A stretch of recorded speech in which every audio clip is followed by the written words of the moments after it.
Welcome to another presentation of the Cognitive Security Institute. The views expressed by presenters are their own and do not necessarily represent the views of or endorsement by the Cognitive Security Institute or any affiliated organizations. Humanity stands at the threshold of an unprecedented technological revolution. Advances in AI-powered autonomous systems, direct neural interfaces, and immersive digital connectivity promise to redefine human capabilities. However, this transformation also presents profound ethical, security, and existential challenges that demand proactive and thoughtful action. The decisions we make now will shape the trajectory of our species and determine whether we thrive in this new era or falter under its weight. You may learn more about cognitive security and how to become involved in this rapidly growing community by visiting our website at cognitivesecurity.institute. If you find these talks interesting, please like the video and subscribe to our channel. We hope that you enjoy this presentation. Hello, this is Dr. Matthew Canham, the Executive Director of the Cognitive Security Institute. Defenders of cognitive security rarely get a chance to peek behind the curtain into the world of threat actors. Today, we get such a chance. Random Wheeler is a pseudonym of today's presenter. He infiltrated online scammer groups by building a number of sock puppet accounts, which then he scammed as a means of establishing his bona fides with the scammers. We hope that you enjoy today's shocking and enlightening presentation to the Cognitive Security Institute. Yes, thank you. Hello, everybody. When my parents gave me this name, they probably never thought how useful and often it will be used in cryptography and obfuscation, but my middle name is Lazy. I'm sorry for not translating any of the pictures that I'm going to show to you. They will be in their original language, but not to worry. I will speak about that, and also congratulations to Matthew for his impeccable timing, because just now, CEO of Telegram was arrested by the French. And why is that related? Because everything that I'll be speaking about is fundamentally based on Telegram. So this is, I guess, something that every one of you has received at one time in your life.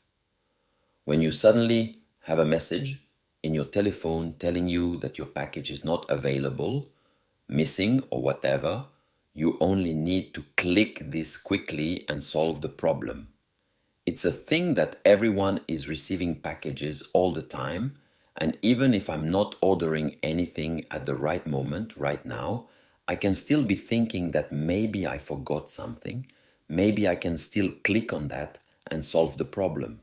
Even if it's not mine, a better version would be if you receive stuff in your email, because then it can have logos and nice colors and signatures, but it's the same thing telling you that. Okay, you just have to click somewhere. What happens if you go there? We will go into that, but I'm not really interested about these email or SMS so-called direct scams. That's what they call in their jargon, because they're sending them directly to you without any previous conversation. I'll be talking today about what happens when you're trying to buy stuff or sell stuff on one of these platforms, or just use any of them in any way, and some user talks to you, another customer, and tells you that, look, I can transfer money to you directly, and here's the link to the funds that I just transferred to you. So what? When you click on that, you are transferred to some kind of website, which only needs one click of yours to just get that money. Of course, you probably don't look too deeply closely into the addresses, but eventually, if you don't, you get to choose what bank where to get your money to, and why do you need to enter this? Because that's the way you authenticate to the bank. Because that's how you prove to me that and you'll get the money. But if you do that, of course, you become a mammoth, and that's in their jargon. A mammoth is a victim. This is just one of the screenshots that I will be showing you more of later. It looks like in Telegram after you paid the money, and this case, it's written in Russian. It says the amount paid was 300 euros. That's a different thing. Sorry, it's not the same story now as it was before. It was 150 Canadian dollars. Now it's 312 euros. So just like another picture of another successful operation. but I guess you don't mind. It's just a picture, and this is what this scammer scammed you got from that operation. So you paid 300, he got 170, he had possibly some kind of help from a guy who spelled enjoying today, but a little bit about that later. So first, some terminology. So when a scammer pretends to be a seller, that's what they call work 1.0. And it's not a very profitable job. Why? Because if you pretend to be selling something, then the way they scam you is they don't send the subject to you. So you pay, for example, and now $3 for the socks that you want to buy. And I don't send you the socks. So you lost $3. Unless, of course, I'm selling Rolex or whatever for 20,000 and you pay that and I don't send it to you. But how likely is that? The work 2.0 is a much more interesting case when a scammer pretends to be a buyer. So let's say you are listing those same socks again for $3 and I pretend to be willing to buy them. So I'm talking to you and I'm saying, all okay, do they have some holes now? Are they blackest? It's in the picture. They seem legit, I will buy from you, but you know what? Let's save some cents on eBay or whatever platform that we're using. I will pay directly to you. So you will save, I don't know, $50, but I will transfer the money to you and the only thing you need will be to authenticate so that you can get the money into your account. And of course, I send the picture that you saw. Previously, you entered your bank credentials in some cases.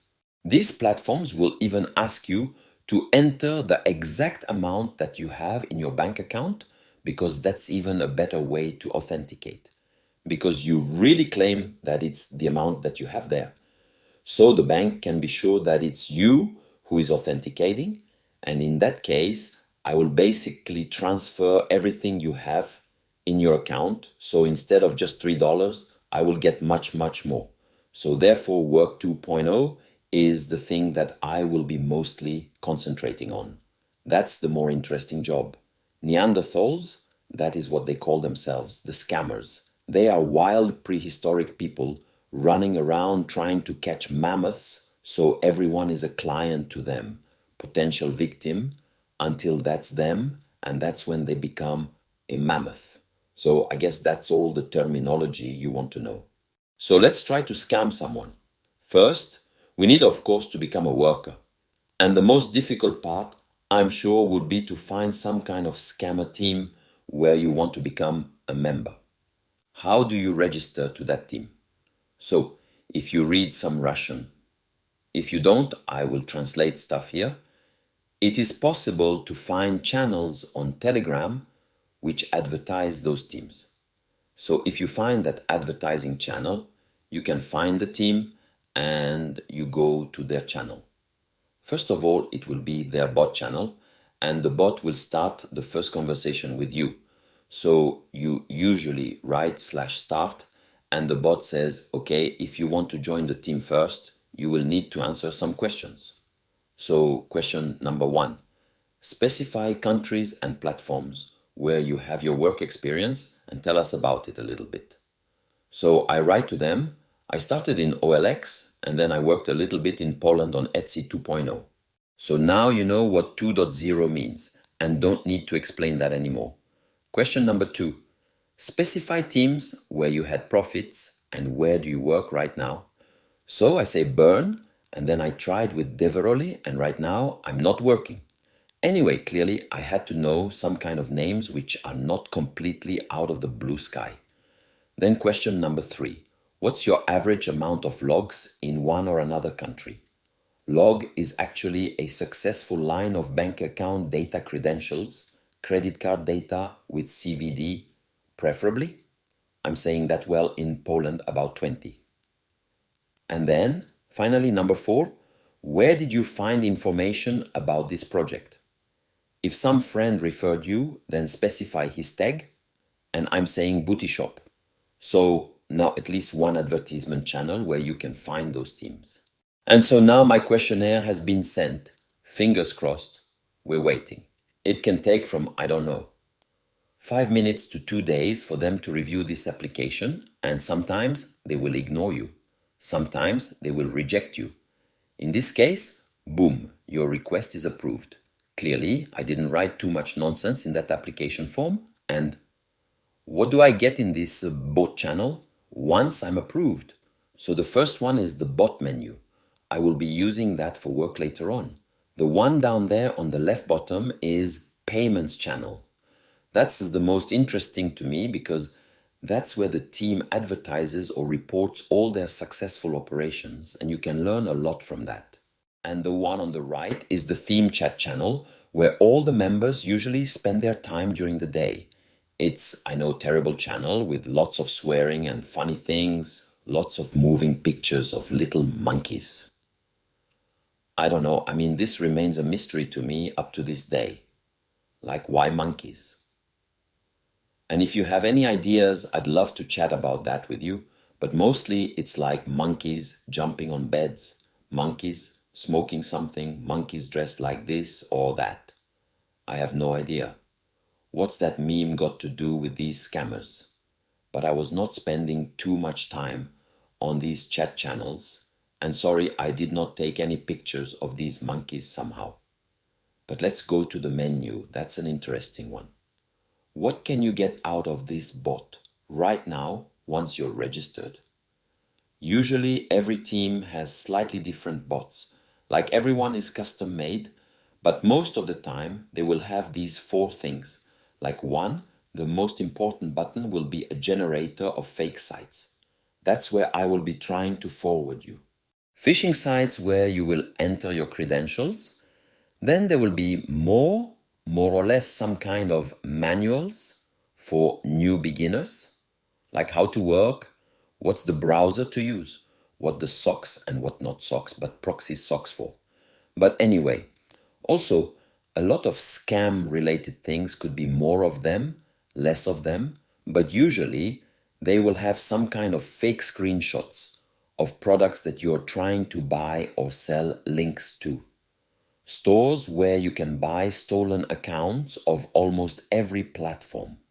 Because in many cases, it's much better to use a stolen user because that user has some history and looks more legitimate to the platform than to create your new automatically generated accounts, because then they are kind of too new. And these platforms are trying to catch you much better.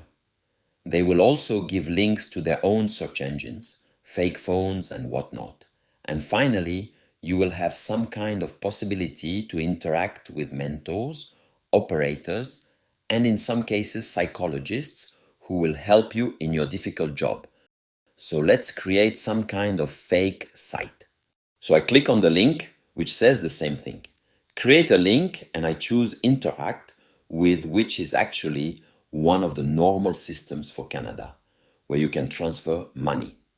I do, of course, after I talk to you on eBay or whatever, and agreed that, look, I will send you the link where I say that I paid, and to create that link, I will need to enter your name. You are Emily in this case, and I will enter the amount of money that I'm transferring to you, 150. This is again your name, and not as an email, but a normal name. And finally, Martin Blackmore is me. I'm the one who was talking to you as Martin, trying to buy your shoes for 150 Canadian dollars. So the system will generate automatically this QR code with all the information that I entered here. So now I can send all this to you, and you already saw that, but let's go slightly deeper here. So you click on that link. Here's the time to enter your credits or debit card information. But this time, Emily was not so gullible. She was confused. Does she have to enter information when she is about to receive the money? Let's take a look at what happens on the other side. So this is my Telegram channel view, and right there on the top right, I can see the same text that Emily wrote in this tech support. Just a few steps back, like this tech support, is that green thing on the right, because it is very helpful. It looks like it interacts with the system's help desk service. And so I'm getting whatever she wrote I can now choose to reply to her. Or in many cases, there will be specific persons who will be talking to her. So most of them don't speak any French or English or anything, so they will be using translating services. They will just copy that text from Emily into DeepL or Google Translate. Read it, reply to you in Russian, translate back into French or English, and then paste back to Emily saying, yeah, this is a very normal standard practice of interacting or inserting your name here, because that's the way you authenticate. I mean, how else do we know that we will be transferring money to you? Of course, you have to enter some kind of data, and this is the most exact and perfect one, and whatnot, and that's absolutely safe. That's the words they will use many times, and you are protected and you will get your money. You're just one click away. I mean, it will be coming immediately right now and all that. In many cases, they have templates for that because normally almost every user would ask the same question. So they have the template already written in your language. The only thing they would need is for them to pretend that they're typing, so they're just looking at the screen, smoking and waiting for some seconds, pretending to be typing them. Back this explanation. Why you need to enter your credentials. And if they're happy, they will get the money. So this is how, again, a different picture of another team, the success of the payment happens. So the profit in this case was 592, but that's not the profit. That's what the client paid, then the worker got 355, and there is a new term here, a payment operator. That's Mozart cash out in Russian. It's written beaver. That's actually a very strange word even for Russians, but it comes from some process where you enter your money in those old cash registries. So that the process of there's beating in money into that cash registry.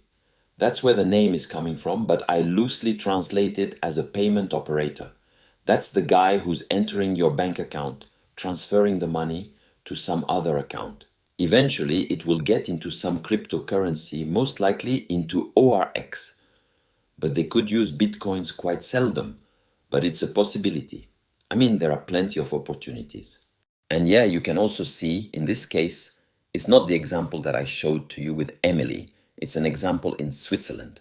They used Swiss Posts as a platform. Why don't I show this payment from Emily? Because I failed to scam her and she didn't pay anything. Yeah, because she was me, basically. So it was quite difficult to scam myself. But that's how a normal scammer team would look like.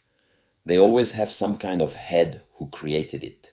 They have software developers, which may not be part of the team, but usually they have one or two who are responsible for all these bots, for creating new phishing sites, for accounting, and whatever other processes that they have. Then there is a payment handler, one or two who is transferring that money. And then there are a couple of guys, usually, who work in this tech support. Speaking to Emily's, yeah, it's safe and all that. And then finally, you have a huge number of workers who is getting 60 to 70% cut, depending on the team, because the other money goes to the other guys here over there. And so you might be asking me why it was so easy to register and enter that team. And the answer is here because they need workers to earn the money. So it's a business. The more workers you have, the more the CEO gets as a cut. And therefore, they are quite willing to attract all kinds of people.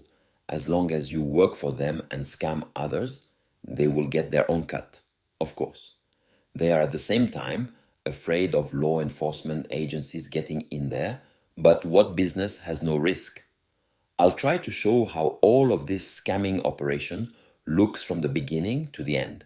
So imagine you are trying to sell your masterpiece painting on Etsy and someone contacts you. And he says, "Are you still selling that?" And you say, "Yeah." And one way or another, he will ask you for your phone or email. Anything that will help him to transfer the payment information that he already paid to you. I'm showing a pretty lady here. Why am I saying he? Because I can give you my left hand, at least one of your left hands, that it will be a person who is under 25 years and male. So it's he for sure. If you agree, if you give him your phone or your email, I mean, he goes to Telegram using that, but creates a fake link, sends it to you, it will definitely have all the logos and all the colors of the platform that you are using. So in this case, Etsy, it will not have letters like these red letters, but will be more or less like it, and he will tell you, yeah, get your money now. You can actually tell that via Telegram or just using the same email. Well, I'm wrong. He will use that email or phone by telling you, look, go here and get your money. And then you go to that fake site by clicking that link and you can get some help. If you need the tech support, we'll also be using Telegram to talk to you, and eventually that's it. So if we look into Telegram as a whole, it actually is a huge ecosystem of scammers. So you can find everything in Telegram, you can find manuals, you can find accounts for sale, all kinds of market parsers. These are actually like search engines, which are constantly searching for new users, new postings of products, and filter out those who seem knowledgeable to try to find newbies. And then they will only give you potential victims that saves you a lot of time. You can find proxies which obfuscate your IP address. You can find currency exchange bots, even S-crowds, because scammers scam, so you have to be careful. You can find lots of obfuscation tools, specifically made browsers, who allow you to have many different accounts at the same time. You just click from one tab to another, and it works as if it's a completely different browser using completely different proxy and username and whatnot. Dolphin, for example, is one of those browsers. Then you have picture packs. I will talk about that somewhat later. It's used for slightly different kind of scam, lots of document templates. If they, for example, want to sell you fake high fashion like items, you have help desks. You have email and bulk SMS senders and receivers, and they even have tech news which suggests what technologies to use for better scamming and so on. And all of that is mostly on different channels. And last but not least, of course, they have psychologists. I can see what I posted here as pictures. Some of them are quite funny, like the one on the top right is an advertisement, which is anti-advertisement because instead of advertising themselves, they're basically like Donald Trump. They're trying to disgrace someone else. So they say this open gate trobot. You can go and buy a VPN and you can buy proxies there, but you will also get a lot of other services for free, like service number 1, your prostate massage 3 to 5 times a day. Or number 2, you can be called an honorable bird's chicken. And number 3, you can get a nice place under the bed. And number 4, from 3 to 5 on 159.2. That's actually an extract from penal code, and 3 to 5 means years and present. So basically they're saying buy VPN and proxy from those guys, and clearly some authorities will find you and you'll be jailed, and the one in the middle in Italian. But I think it says that it's like a template for response to a user who is not sure that he has to enter his personal data. So they write for Italians here, like, dear customer or something, wait 1 or 2 minutes to receive a push notification from your bank. We will not touch the money on your card. This operation serves as a verification to check if you have enough funds on your car and to verify your identity and therefore blah blah something else. And then the one in Russian on the right bottom, it's actually from one of the mentors of psychologists. It says, if you work with patience and persistence, and if you don't despair from your failures, you can earn a lot. There's a person from a screenshot, which I did not include here, just earned 50,000 plus from just one Mammoth, which is an average monthly salary in Russia. So 50K, that's in rubles. And so if you translate that into money, it's like $500. And he says he was lucky, but you know that with every sent message, you are mathematically increasing the chance that the next message will give you profit, and so on. There are plenty of manuals. Without looking much, I found 300 unique scamming manuals, specifically aimed at countries. The one on the left is for Switzerland, and then there is this one on the right that is more interesting than just technical thing. It says it's a psychology of the scam, and the author welcomes everyone, and he says, "Today I wanted to touch on a topic. Why some people earn money every day while others don't do work a lot but don't get any successful scams. And so let's start with factors which depend on the worker himself. So first, we work too little, and says whoever thought of that, but that's a fact.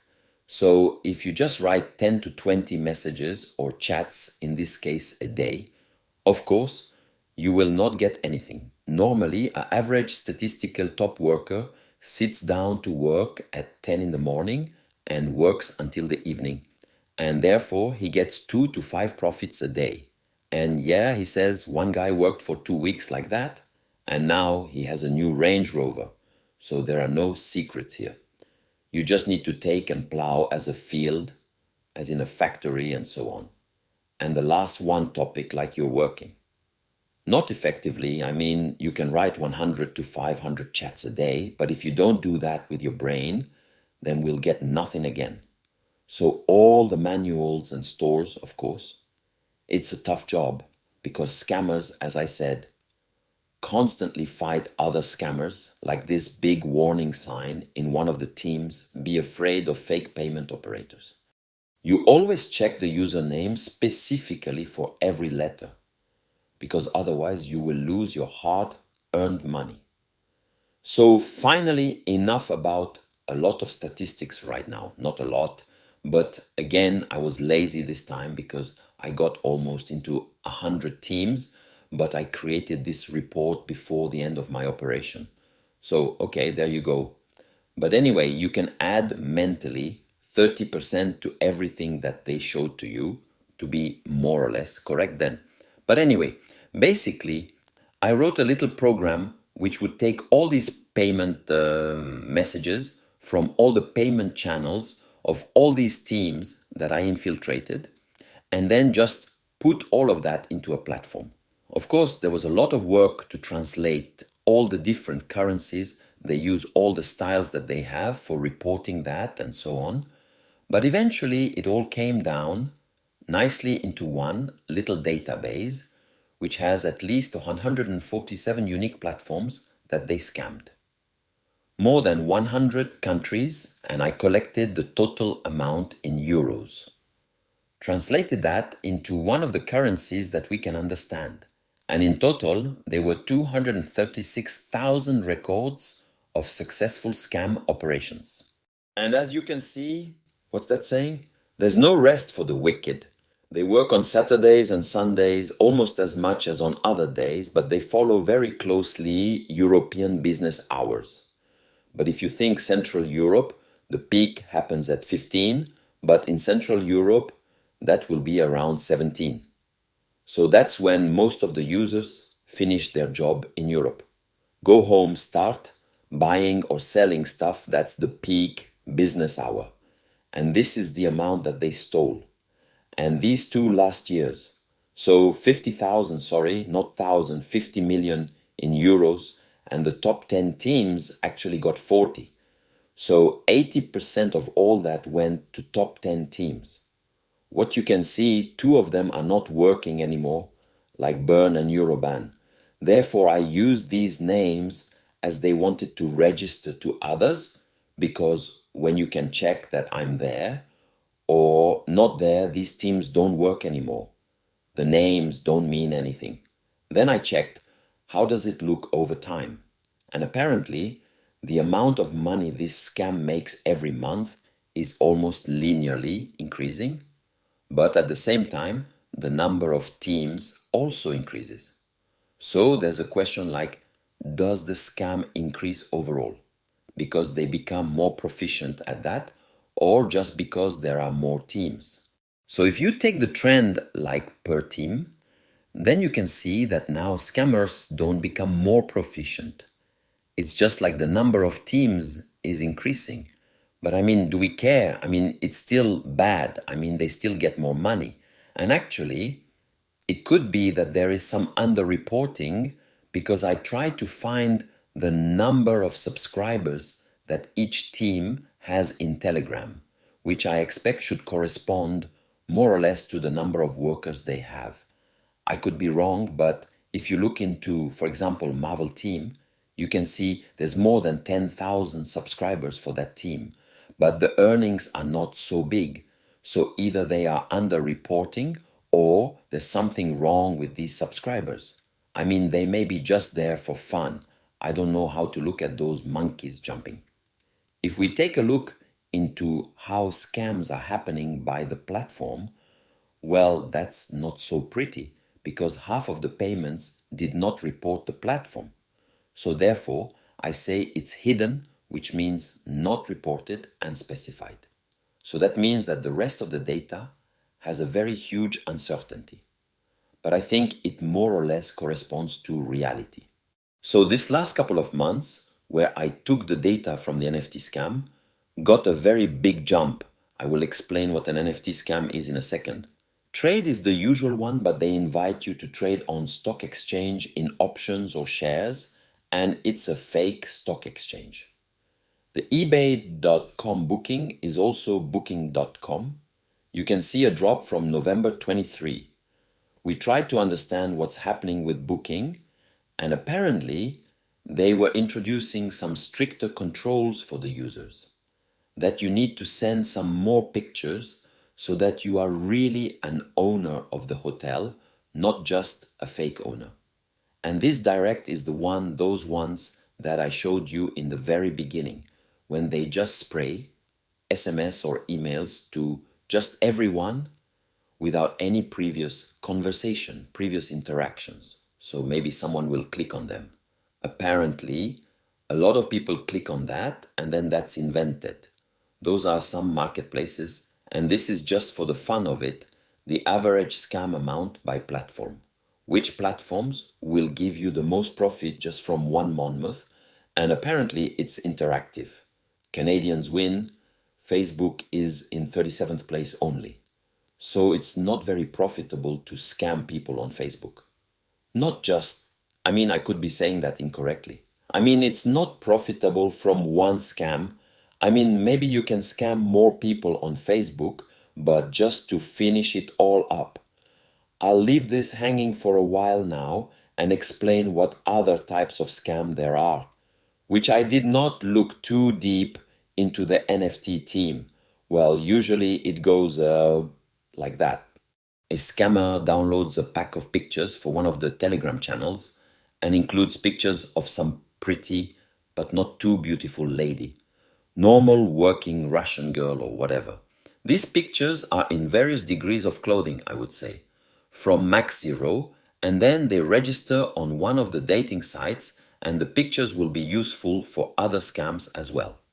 You can see 2 lines below, but let's talk about NFT right now. So this girl waits for someone to contact her, and after they talk for a while, of course, the guy will ask her, so how you doing, and all that. And she would say that I used to work at let's say some honest and honorable place like post office or whatever.